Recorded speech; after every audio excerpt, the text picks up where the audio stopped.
Hello everyone, today we'll be studying batch culture, which is a topic under microbial growth kinetics. So what is a batch culture? It is a closed culture system that contains an initial limited amount of nutrient. We have a vessel. In that vessel we have added initial amount of nutrients, and further we don't add any nutrients to it. So this is our batch culture. Then we have to do inoculation. The inoculated culture will pass through a number of phases. Fine.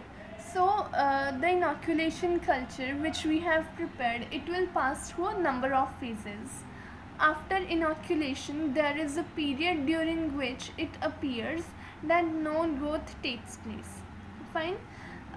We have a period where when once we have set up, okay, after that setup we have a period in which there is no growth takes place.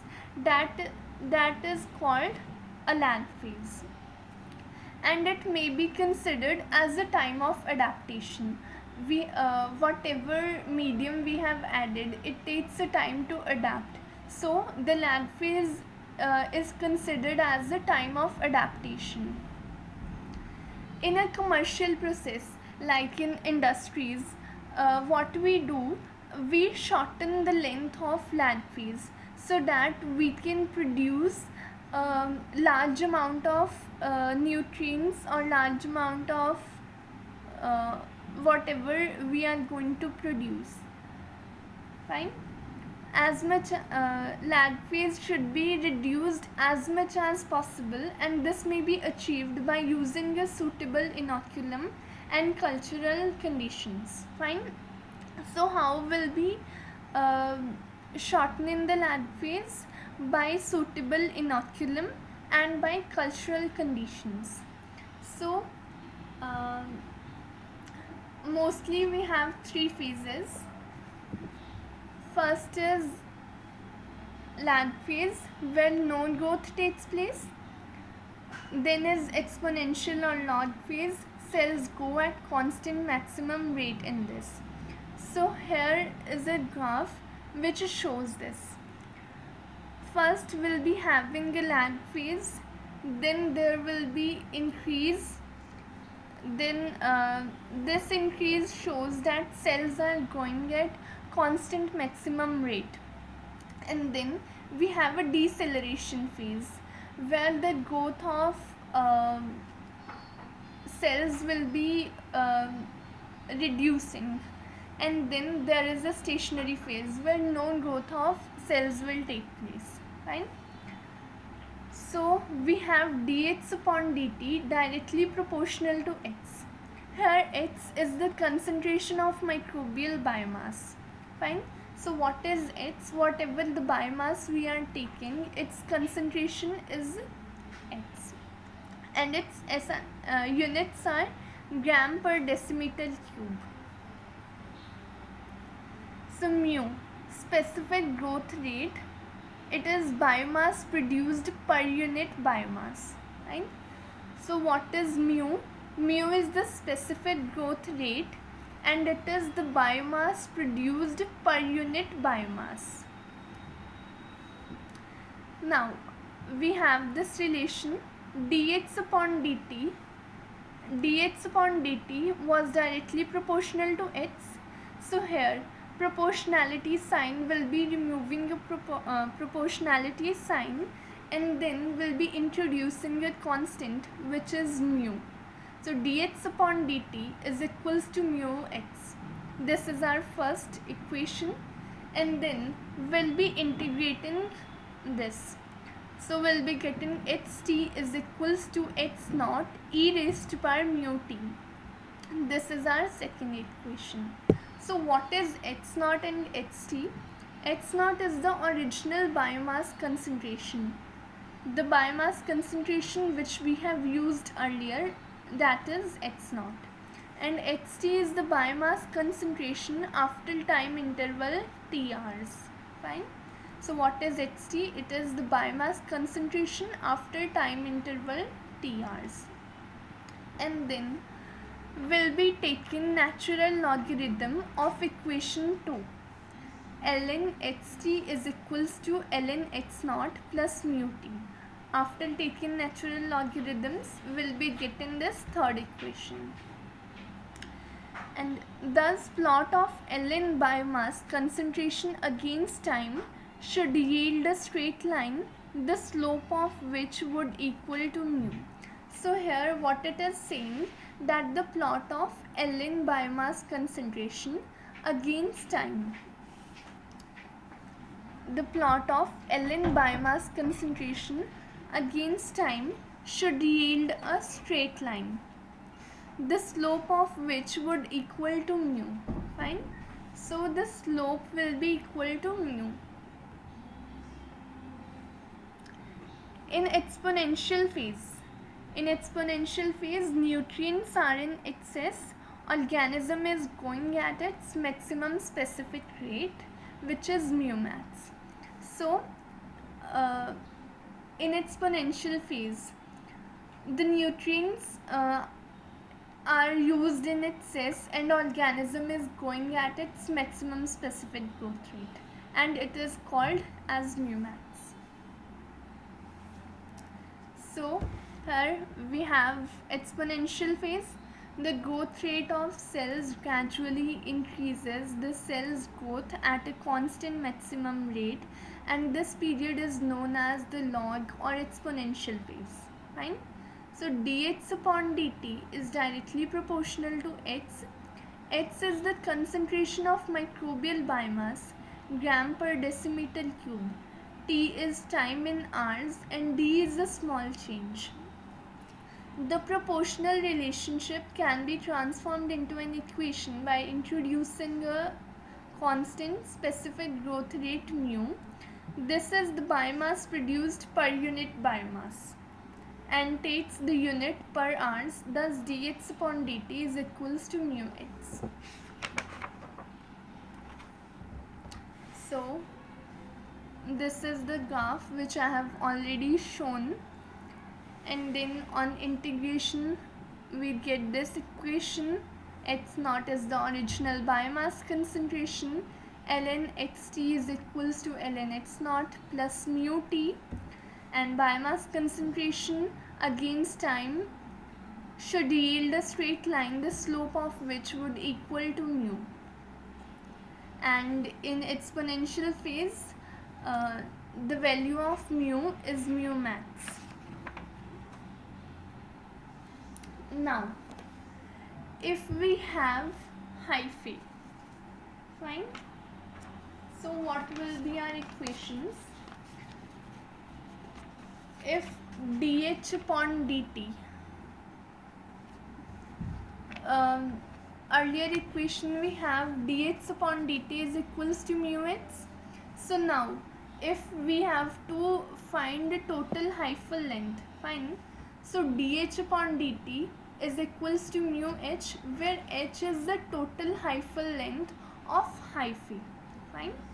And dA upon dt is equals to mu a, where a is number of growing tips, fine. Now if we have submerged liquid culture, so what is a submerged liquid culture? When media is more and cells are dispersed in medium, fine. When we have a lot of media and all the cells are dispersed in the medium, that is known as submerged liquid culture. When no nutritional limitation or toxic limitation is present, growth is not entirely exponential, fine. In submerged liquid culture, growth is not entirely exponential. So if we have mycelial organism, it may grow as dispersed hyphal fragments or as pellets. So key factors influencing hyphal morphology are concentration of spores in the inoculum, medium design, and shear conditions. So we'll be getting this equation. It says m raised to power 1 by 3 is equals to kt plus m naught 1 by 3. Here nutrient is in the outer periphery and does not reach the core. So whatever the nutrient we are having, it is just in the outer periphery. It doesn't reach uh, in the core. Fine. So Mn, M naught and M are the mycelium mass at time 0 and t. So what is M naught? M naught and M, it is the mycelium mass at time 0 and t. Slope is straight line, and when we compare this with y is equals to mx plus c, when we'll be comparing this equation m raised to power 1 by 3 with y is equals to mx plus c, so k is our slope. Fine. So the slope of this line give us mu. So what the line will be giving us? It will be giving us mu.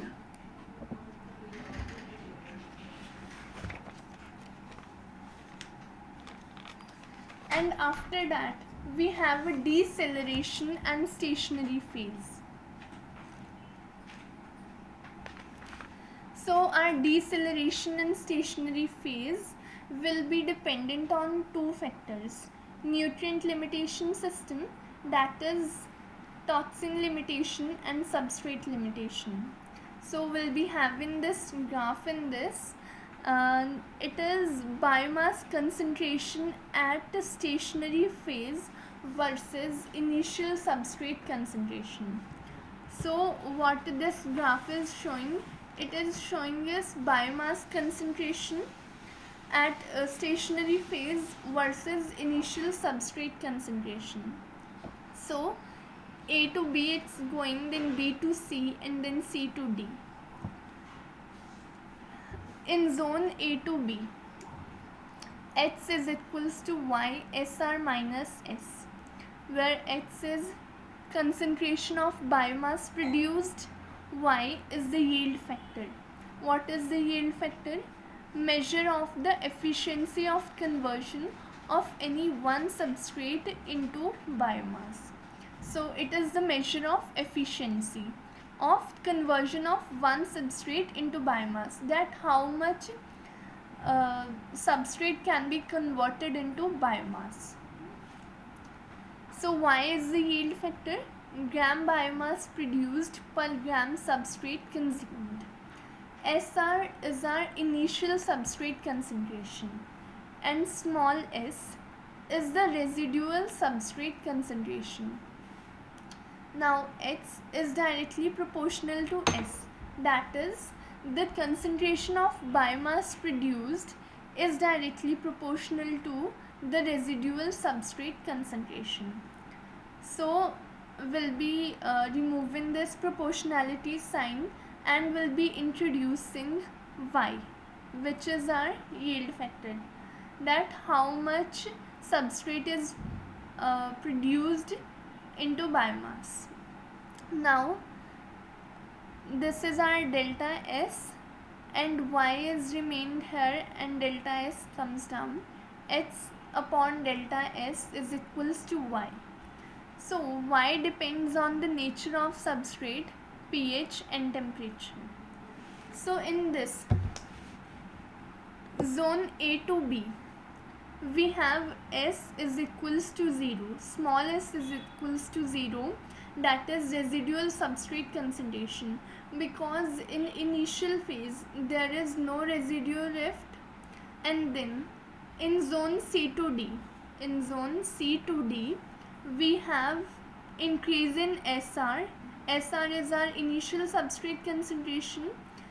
Increase in SR is not proportional to X.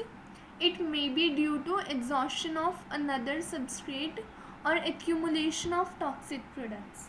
Fine. So with increase in SR, it is not that our concentration of biomass will also increase. Fine. So here Y depends on nature of substrate, pH and on temperature.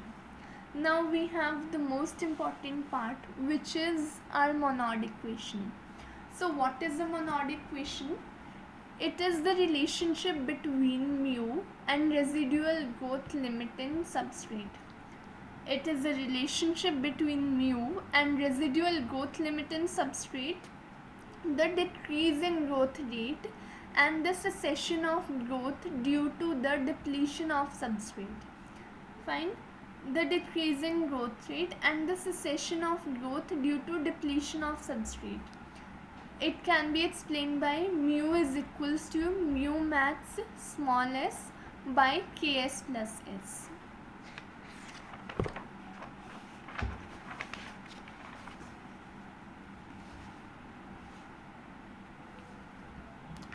So we have this graph. It is specific growth rate mu versus residual limiting substrate concentration. So in this, first we are having a deceleration phase and then is exponential phase. Fine. A to B is our exponential phase and then there is a depletion phase. Zone A to B, growth is at mu max. Fine. In zone A to B, the growth is at mu max because as we have already studied that at exponential phase mu is equals to mu max. And then zone C to A, this is our zone C to A. In this, depletion of substrate to a growth limiting concentration which will not support mu max. In this, it is a depletion of substrate. Fine. And if there is a depletion, it means that mu max is not supported. And then we read earlier mu is equals to mu max.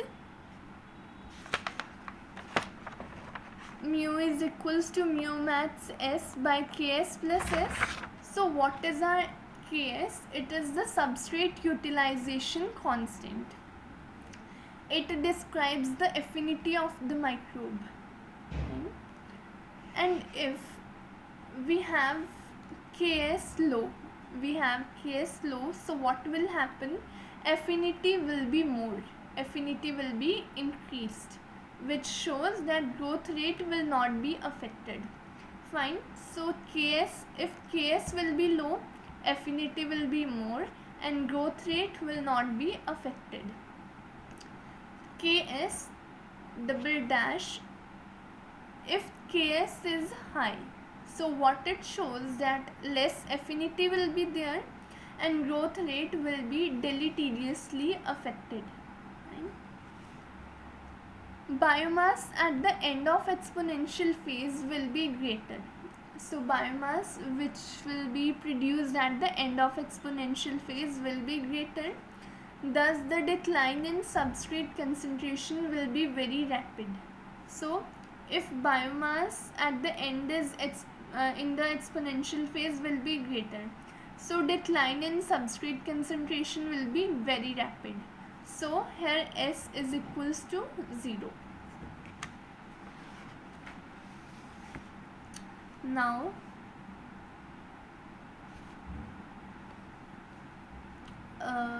what it shows that dP upon dt is equals to qpx. This is our first equation, and P is equals to concentration of product, QP is equals to specific rate of product formation, and dP by dx is equals to yP by x. So what is yP by x? It is the yield of product in terms of biomass. So dx upon dt multiply by dP upon dx is equals to yP by x dx upon dt. And here what will be doing? Dx and dx, it will be cancelled out. So what we are having, dP upon dt is equals to yP by x into dx upon dt. So what is our dx upon dt? It is equals to mu x. So dP upon dt is equals to yP by x into mu x. So here we are substituting the value of dx upon dt, which is mu max, in this equation. And dp upon dt is equals to qpx. qpx is equals to yp by x into mu x. So what we are getting the final result, qp we are getting here is yp by x into mu. So thank you very much. This was a detailed video on batch culture. Thank you.